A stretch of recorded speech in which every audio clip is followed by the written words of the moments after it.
కామెంట్లు కూడా చేసే ప్రయత్నం చేయండి, కామెంట్లు కూడా లాస్ట్లో ఎక్స్ప్లెయిన్ చేసుకుందాం. రైట్, ఒక్కసారి ఎక్స్ప్లెనేషన్లకు పోతే, పూర్ణచందర్ కామాంధుడు, వేరే అమ్మాయిలతోనూ లింకులు, నాతోనూ అసభ్యంగా ప్రవర్తించాడు, కొన్నిసార్లు బ్యాట్ టచ్ చేసేవాడు, నిత్యం విసిగిస్తూ ఉండేవాడు, స్వేచ్ఛ కుమార్తె సంచలన ఆరోపణలు, వాడికి ఎన్నో అక్రమ సంబంధాలున్నాయి, పూర్ణపై స్వేచ్ఛ తల్లిదండ్రుల ఆగ్రహం. ఇక యాంకర్ సూసైడ్కు పూర్ణచందరే కారణం, విచారణలో నిర్ధారించిన పోలీసులు పూర్ణపై ఫోక్సో కేసు నమోదు, 14 రోజులు రిమాండ్ విధించిన న్యాయమూర్తి. రైట్, ఇక తెలుగు న్యూస్ యాంకర్ స్వేచ్ఛ ఓటార్కర్ 40 సూసైడ్ కేసులో కీలక విషయాలు వెలుగులోకి వచ్చాయి. స్వేచ్ఛ ఆత్మహత్యకు ఆమెతో సహజీవనం చేసిన పూర్ణచందర్ కారణమని పోలీసులు నిర్ధారించారు. స్వేచ్ఛను పెళ్లి చేసుకుంటానని నమ్మించి దారుణంగా మోసం చేశారని, ఆ బాధతోనే ఆమె ఆత్మహత్యకు పాల్పడిందని తెలిపారు. అయితే పూర్ణచందర్కు వేరే అమ్మాయిలతోనూ సంబంధాలున్నాయని, తమ కుమార్తెను పెళ్లి పేరుతో వంచాడని వాడొక కామాంధుడని స్వేచ్ఛ తల్లిదండ్రులు ఆరోపిస్తున్నారు. మరోవైపు స్వేచ్ఛ కుమార్తె పూర్ణచందర్పై సంచలన ఆరోపణలు చేసింది. పూర్ణచందర్ తనతో కూడా అసభ్యంగా ప్రవర్తించేవాడని తెలిపింది. ఇక కొన్నిసార్లు నవ్వుతూ నన్ను చెప్పుకోరాని విధంగా బ్యాట్ టచ్ చేసేవాడని తెలిపింది. ఇక నిత్యం తనను విసిగిస్తుండేవాడని, తన తల్లితో తనను ఎప్పుడు కలవనిచ్చేవాడు కాదని ఆవేదన వ్యక్తం చేసింది. స్వేచ్ఛతో నిత్యం గొడవ పడుతూ ఉండేవాడంటూ తన తల్లి చావుకు అతనే ప్రధాన కారణమని తేల్చేసింది స్వేచ్ఛ కూతురు. సో మీ అందరికీ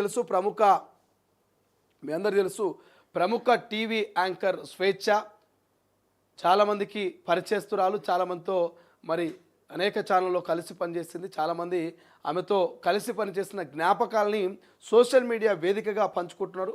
స్వేచ్ఛ అంటే ఇట్లా ఉంటుందా, స్వేచ్ఛ ఇంత పిరికిదా, స్వేచ్ఛ అంటే మరి ఇంత ఆత్మహత్య చేసుకునేంత భయస్తురాలు అనేటువంటి పోస్టులు పెడుతున్నారు.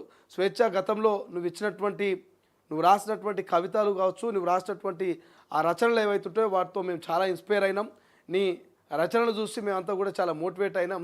మరి ఈ స్వేచ్ఛన ఆ స్వేచ్ఛ ఒక్కటే స్వేచ్ఛన, ఇంత పిరికితనంతో ఎందుకు నువ్వు ఆత్మహత్య చేసుకున్నావు స్వేచ్ఛ, అందరికీ నువ్వు చెప్పేటువంటి వ్యక్తివి, నువ్వే ఇట్లా ఆత్మహత్య చేసుకోవడం సరికాదని చెప్పేసి ఆమెతో పనిచేసినటువంటి ఎంతోమంది ఉద్యోగస్తులు గత జ్ఞాపకాలు నెమరు వేసుకుంటున్నారు. స్వేచ్ఛ చాలా ధైర్యంగా ఉండేది, చాలా డేరింగ్ డాషింగ్గా ఉండేది.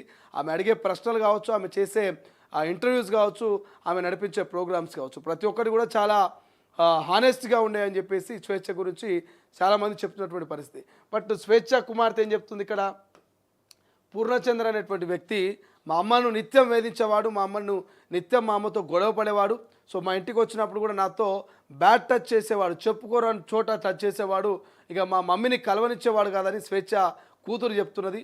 సో గతంలో ఆయనకు వేరే వాళ్ళతో కూడా ఎఫైర్స్ ఉన్నాయని చెప్పి స్వేచ్ఛ తల్లిదండ్రులు చెప్తున్నాడు. ఒక కామాంధుడు ఈ పూర్ణచంద్ర అనే వ్యక్తి నా బిడ్డను పొట్టన పెట్టుకున్నాడు, పెళ్లి పేరెత్తంగానే నా బిడ్డతో గొడవ పెట్టుకొని నా బిడ్డను బాధ పెట్టిండు, ఆ బాధలు నా బిడ్డ ఆత్మహత్య చేసుకుందని చెప్పేసి ఇక ఇటు పూర్ణచంద్ర మీద స్వేచ్ఛ తల్లిదండ్రుల కంప్లైంట్ కావచ్చు, మరి స్వేచ్ఛ కూతురు కూడా నన్ను బ్యాట్ టచ్ చేసిండు, నా పట్ల అసభ్యంగా ప్రవర్తించిండు అని చెప్పి స్వేచ్ఛ కూతురు చెప్పడంతో ఫోక్సో చట్టం కింద కేసు నమోదు చేసి మరి 14 రోజుల పాటు రిమాండ్కు అయితే తరలించినటువంటి పరిస్థితి మనకు కనిపిస్తుంది.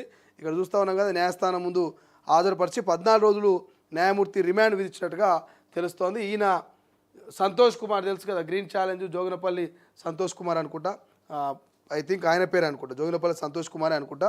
సో చాలా దగ్గర వ్యక్తి సంతోష్కి. సో గతంలో ఈ గ్రీన్ ఛాలెంజ్ విషయంలో కావచ్చు, ఇతరితర సంతోష్కి పిఏ లెక్క మెదులుతూ మరి చాలా కీలకంగా పనిచేసేటటువంటి వ్యక్తి పూర్ణచందరు. మరి పూర్ణచందర్కు ఎటువంటి శిక్ష పడుతుంది, ఎన్నేళ్ళు పడుతుందో చూడాల్సిన అవసరం ఉంది. బట్ ఏదేమైనప్పటికీ మాత్రం సో అత్యుత్సాహంతో అందరి అమ్మాయిల్ని వల్లో వేసుకొని పాపం పెళ్లి పేరుతో మోసం చేసినటువంటి ఎవరైతే ఈ పూర్ణచంద్రుడు ఉన్నాడో, ఈ పూర్ణచంద్రుడికి మొత్తం మీద అయితే జైలుకు పంపించినటువంటి పరిస్థితి మనకు కనిపిస్తుంది. సో ఎందుకంటే అత్యుత్సాహం ఒకటి, ఇంకోటి రాజకీయ నాయకులు అండదండలు చూసుకొని ఇక పేరు పలుకుబడిని ఉపయోగించి నిత్యం అమ్మాయిల్ని మోసం చేసినటువంటి ఒక కామెంట్ అయితే మరి స్వేచ్ఛ తల్లిదండ్రులు చేస్తున్నారు. కాబట్టి ఇన్వెస్టిగేషన్లో ఏం తేలుతుంది ఏందనేది చూడాలి. బట్ ఇప్పటికైతే పూర్ణచంద్రే స్వేచ్ఛ మరణానికి